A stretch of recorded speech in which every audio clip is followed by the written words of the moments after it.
Bienvenue sur Zoom In, l'émission qui décortique vos sources pour en extraire la substantifique moelle. Aujourd'hui, on se penche sur une conférence de Catherine Fitts à Hillsdale College. Elle nous parle des systèmes financiers et de la menace d'un contrôle centralisé via la monnaie numérique. Imaginez, est-ce qu'on pourrait un jour nous empêcher de dépenser notre argent si on ne suit pas les directives gouvernementales? Accrochez-vous, on va décortiquer tout ça ensemble. Oui, c'est une question que beaucoup se posent. Et Catherine Fitts utilise une analogie percutante pour illustrer ce danger, celle du bouton rouge. Imaginez un bouton rouge qui permettrait d'arrêter net tout le trafic de drogue.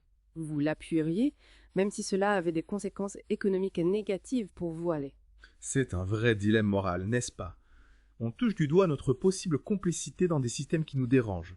Mais au-delà de ça, Fitts nous alerte sur le manque de transparence de nos systèmes financiers.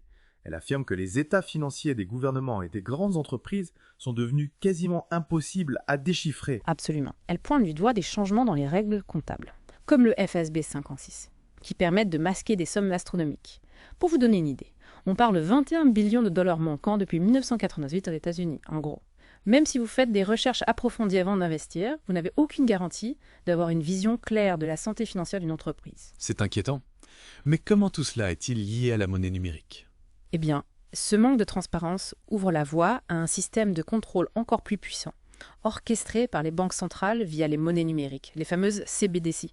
Ce sont des versions numériques des monnaies traditionnelles, mais entièrement contrôlées par les banques centrales. Et le problème, c'est que si on combine ces CBDC avec les technologies numériques que nous utilisons au quotidien, nos smartphones, les compteurs intelligents, les QR codes, on pourrait se retrouver dans un système où nos dépenses sont surveillées et même contrôlées. Exactement. Imaginez, on pourrait vous empêcher d'acheter certains produits, voire vous bloquer l'accès à votre argent si vous ne vous conformez pas aux directives du gouvernement.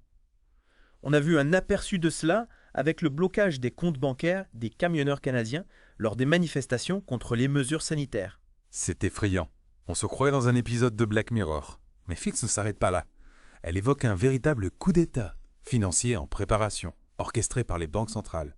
Oui, elle décrit un scénario où les banques centrales, grâce à la technologie, pourraient prendre le contrôle non seulement de la politique monétaire, mais aussi de la politique budgétaire des États, ce qui reviendrait à déposséder les élus de leur pouvoir. Ce serait la fin de la démocratie telle qu'on la connaît. Mais alors que pouvons-nous faire face à cette menace ? Fitts nous dit que, sans le savoir, nous contribuons à financer ce système de contrôle à travers nos choix d'investissement et nos habitudes de consommation. C'est vrai. En investissant dans certaines entreprises ou banques, on soutient malgré nous ce système qui menace nos libertés. Fitts nous appelle donc à une prise de conscience et à aligner nos finances avec nos valeurs. C'est un appel à la responsabilité individuelle, mais aussi collective. Mais concrètement, comment faire messe ? Fitts propose plusieurs pistes d'action.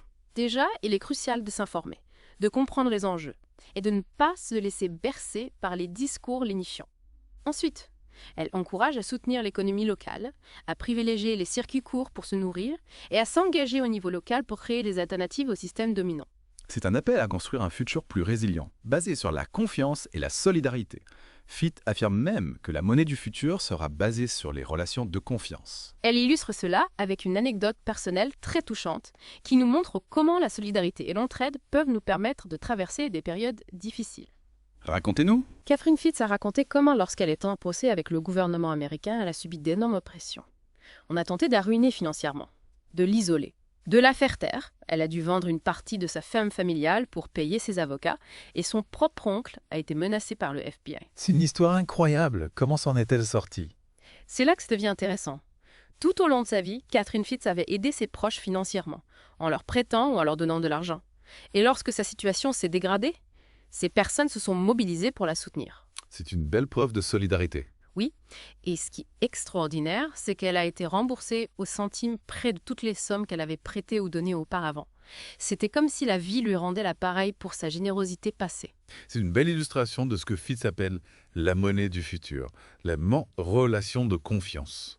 On peut voir comment face à un système financier fragile et des institutions qui perdent notre confiance, ce sont les liens humains forts qui font la différence. Absolument. Fitts nous encourage à investir dans ces relations de confiance, non seulement en termes d'argent, mais aussi en tissant des liens solides avec nos proches, nos voisins, notre communauté. Soutenir les initiatives locales, participer à des projets collectifs, cultiver la solidarité et l'entraide. Voilà la véritable richesse. Ce sont des solutions concrètes et inspirantes. Mais j'imagine que ça demande un certain effort pour changer nos habitudes et sortir de notre zone de confort. C'est vrai. Mais c'est un investissement qui en vaut la peine, face aux défis qui se profilent. Construire une communauté résiliente basée sur la confiance et le soutien mutuel me semble essentiel. Fitz propose également d'autres solutions, n'est-ce pas? Elle parle notamment de l'importance de s'engager politiquement au niveau local. Oui, elle insiste sur le fait que les changements les plus significatifs se produisent souvent au niveau local, s'impliquer dans sa commune. Soutenir des candidats qui partagent nos valeurs, faire pression sur nos élus, ce sont des actions qui peuvent avoir un impact réel. Et elle mentionne également l'importance de soutenir les systèmes alimentaires locaux. Absolument. Encourager l'agriculture locale, les circuits courts, les AMAP. C'est non seulement bénéfique pour notre santé et l'environnement, mais cela permet aussi de créer des liens forts avec les producteurs et de soutenir une économie plus juste et plus résiliente. C'est une vision globale et encourageante. FI nous montre qu'il est possible de construire un avenir meilleur, même face aux défis qui nous attendent, en misant sur la solidarité, la confiance et l'action locale. Exactement. La conférence de Catherine Fitz nous a offert une plongée dans les rouages du système financier et les dangers qui nous guettent. Mais elle nous a aussi donné des clés précieuses pour construire un avenir plus humain et plus résilient. C'est un message fort, hein? Oui, vraiment. Inspirant et engageant, qu'on doit tous prendre à cœur. Alors comment investir dans ces relations de confiance dans notre propre vie, dès aujourd'hui?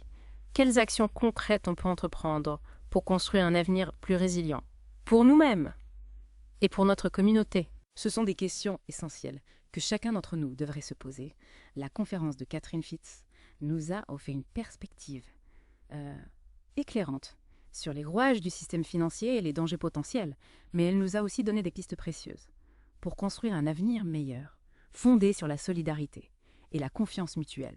Merci de nous avoir rejoints pour cette exploration des idées de Catherine Fitz. C'était un plaisir de partager cette réflexion avec vous. N'oubliez pas que chaque petit geste compte. En choisissant de soutenir les entreprises locales, en privilégiant les circuits courts pour notre alimentation, en nous engageant dans notre communauté, nous contribuons à bâtir un monde plus juste et plus résilient. Et n'oublions pas l'importance de l'éducation.